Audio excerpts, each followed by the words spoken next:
Today we're talking about cloud bread, which I have to confess isn't bread. There's no flour, there's no yeast, there's no water. All those things that we think of when we think of bread, not here. But it's a really great alternative if you're gluten-free or gluten-sensitive or just want to try something new. It can sub as a sandwich bread, dinner roll, anything you want. Super easy. Let's do it. We're going to start with our ingredients: 3 eggs, cream cheese, sugar, and cream of tartar. We're going to start by separating our eggs. Yolks in one bowl, whites in another. Just want all the whites to go into our mixing bowl because we're going to whip them. So we really want to be careful and make sure we don't get any yolk in this bowl because there is no leavening in this bread other than egg whites. And egg whites do not whip really well if you have any kind of fat. So you want to make sure no egg yolks, no grease in this bowl, really clean bowl to start. That's all we need. We are going to add to our yolks some cream cheese, which has been at room temperature. The eggs are at room temperature and the cream cheese is at room temperature. This makes everything come together a lot more smoothly. So when things say do it at room temp, it's for a reason. We're also going to add sugar. You can also use honey if you want. We're just using sugar this time. I'm gonna use a whisk and just whisk this. We want it to be smooth. We want everything to be incorporated. No lumps of cream cheese. Just have one really beautiful emulsified mixture. That looks pretty good. No lumps. Just what we want. I'm gonna let that hang out because that's okay to sit for a while and then come to our egg whites. We're just gonna put some cream of tartar in there and use the whisk attachment. What we're looking for here is to make this come up. We're gonna whip these really, really, really well, like more than you think, really, really, really well. I started slow to get the cream of tartar incorporated and then bump it up to high. This might take 4 to 5 minutes, so we wanna get it going as much as possible. We're gonna check this because we wanna get to stiff peaks, and that literally means you have a stiff peak coming off the end of your whip. And see how that's pointed over? We're not quite there. The best way to test that though is to do what I just did, scrape the bottom, because that also helps make sure everything is incorporated. So we're getting really close, but not quite. Off we go.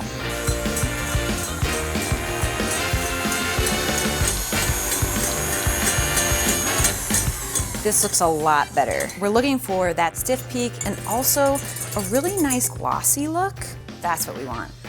There's a little shine on there. That peak is sticking up. We're good to go.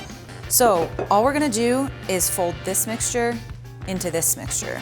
Folding is a less aggressive stirring. You don't want like a this motion, it's a this motion.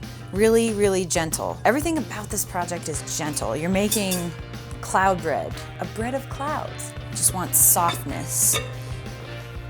Scoop down under and then pull back through the middle. You're not pushing, you're actually cutting. Might seem a little fussy, but it makes a huge difference. And you'll see there's some big lumps of egg whites still that haven't been incorporated. That's how you know you're not done. And you do want to move fairly quickly because this will deflate. You can see little bubbles popping. That means it's deflating. So I'm gonna say that we are in good shape with this. I have some parchment paper on a sheet pan and we're just gonna dollop this out. You can do 6 dollops or 8 dollops. It's just gonna change baking time. That's it. This will collapse if you don't move fast. They kind of do look like clouds, for real. Okay, really quickly, I have a couple toppings here. You can put toppings on before or after you bake. We have some cinnamon sugar, paprika, salt and pepper. So sweet or savory, really delicate pinches. Not a lot, you just want a light flavor right on top. All we have to do is put these in the oven, 300 degrees.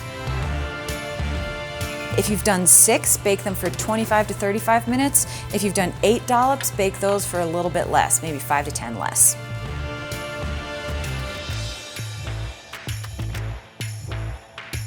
These are right out of the oven. You can see they got really nicely golden brown and kept that volume. That's just what we're looking for. So what you can do is after baking, add some additional flavor. We're gonna do some garlic butter, just melted butter and minced garlic, super easy. And then we'll also do some butter with cinnamon sugar. You can really flavor these however you want. It's a nice palette for anything. Chopped rosemary, maybe caramelized onions. You could put some tomato in there, cheese, do a pizza type thing. Really whatever you want. It's a blank canvas. And that's it. 4 ingredients, about 45 minutes, and you've got a bread of clouds. Cloud bread. Get the full recipe and other awesome baking tutorials at myblueprint.com.